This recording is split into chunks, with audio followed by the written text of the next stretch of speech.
कुरुक्षेत्र से सामने आई एक विवाहिता की मौत की कहानी ने कई गंभीर सवाल खड़े कर दिए हैं। आरोप है कि जिस महिला की सांसें चल रही थीं, उसे मृत बताकर अंतिम संस्कार की तैयारी शुरू कर दी गई। परिवार को फोन पर बताया गया कि नीलम की मौत हो चुकी है, लेकिन जब परिजन मौके पर पहुंचे तो एम्बुलेंस में नीलम की सांसें चल रही थीं। इसके बाद उसे एलएनजेपी अस्पताल पहुंचाया गया, जहां डॉक्टरों ने भी माना कि महिला को अस्पताल लाया गया। तब वो जिंदा थी, लेकिन इलाज के करीब आधे घंटे बाद उसकी मौत हो गई। आखिर नीलम की मौत कैसे हुई? क्या उसे समय पर इलाज नहीं मिला? और सबसे बड़ा सवाल, क्या जिंदा महिला को मृत समझकर अंतिम संस्कार की तैयारी की जा रही थी? देखिए ग्राउंड जीरो की एक खास रिपोर्ट। कुरुक्षेत्र के सेक्टर 5 से सामने आई इस घटना ने हर किसी को हैरान कर दिया है। 38 साल की नीलम करीब 1 महीने से बीमारी से जूझ रही थी। बताया जा रहा है कि नीलम के पेट में इन्फेक्शन था और उसका इलाज चल रहा था। पहले ऑपरेशन, फिर चंडीगढ़ सेक्टर 32 में इलाज और इसके बाद कुरुक्षेत्र में उपचार। लेकिन अचानक नीलम की तबीयत बिगड़ गई और यहीं से शुरू होती है इस पूरे मामले की वो कहानी, जिसने परिवार को सवालों के घेरे में खड़ा कर दिया। मौत की खबर, लेकिन सांसें चल रही थीं। परिवार के मुताबिक उन्हें फोन पर बताया गया कि नीलम की मौत हो गई है। परिजन जब मौके पर पहुंचे तो उन्होंने एम्बुलेंस में नीलम को देखा और परिवार का दावा है कि उस वक्त नीलम की सांसें चल रही थीं। यानी जिस महिला को परिवार के मुताबिक मृत बताया जा चुका था, उसमें जिंदगी बाकी थी। परिजन आनन फानन में नीलम को कुरुक्षेत्र के एलएनजेपी अस्पताल लेकर पहुंचे। अब इस मामले में सबसे अहम बात सामने आती है अस्पताल के डॉक्टर के बयान से। डॉक्टर ने क्या बताया? एलएनजेपी अस्पताल के मेडिकल ऑफिसर डॉ. मुनीश कुमार के मुताबिक जब नीलम को अस्पताल लाया गया उस समय उसकी सांसें चल रही थीं। डॉक्टरों ने तुरंत उसका इलाज शुरू किया, लेकिन करीब 20 से 30 मिनट के इलाज के बाद नीलम ने दम तोड़ दिया। यानी परिवार को जिस वक्त नीलम की मौत की सूचना मिली थी, डॉक्टर के मुताबिक अस्पताल पहुंचने के समय वो जिंदा थी। यही वो बात है जिसने इस पूरे मामले को बेहद गंभीर बना दिया है। पति पर गंभीर आरोप। अब इस मामले में नीलम के परिवार ने उसके पति पर कई गंभीर आरोप लगाए हैं।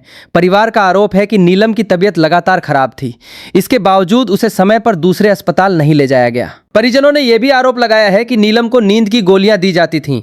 और सबसे गंभीर आरोप, परिवार का कहना है कि अस्पताल से रेफर किए जाने के बाद नीलम को इलाज के लिए दूसरे अस्पताल ले जाने के बजाय उसके अंतिम संस्कार की तैयारी शुरू कर दी गई।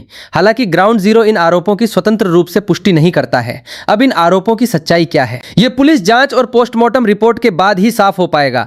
नीलम की मौत का सच क्या?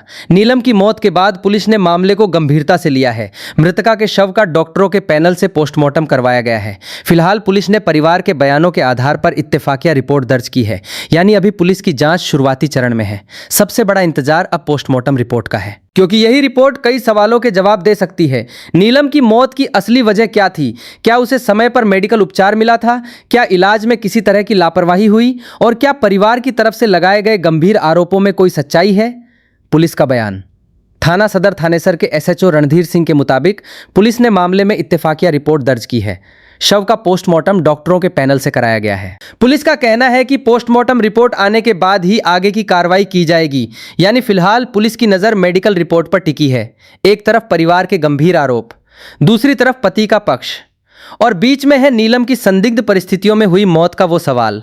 आखिर अस्पताल पहुंचने से पहले नीलम के साथ क्या हुआ था? क्या वक्त पर इलाज मिलता तो उसकी जान बच सकती थी, या फिर मौत के पीछे कोई और वजह थी? इन तमाम सवालों का जवाब अब पुलिस जांच और पोस्टमार्टम रिपोर्ट से सामने आएगा। फिलहाल ग्राउंड जीरो इस मामले पर नजर बनाए हुए है। जी भाई साहब, क्या नाम है आपका और क्या मामला था ये? मेरा नाम सुनील है। कहाँ के रहने वाले हो? मैं पेवा रोड पे रहने वाला हूँ। जी, क्या मामला था ये मामला ऐसा था कि नीलम नाम की एक लड़की थी जो मेरी कजन सिस्टर थी। तो 5 सेक्टर में मतलब कि रह रही थी अपने हस्बैंड के साथ। तो कुछ टाइम से वो बीमार चल रही थी, तो आदेश हॉस्पिटल के अंदर थी।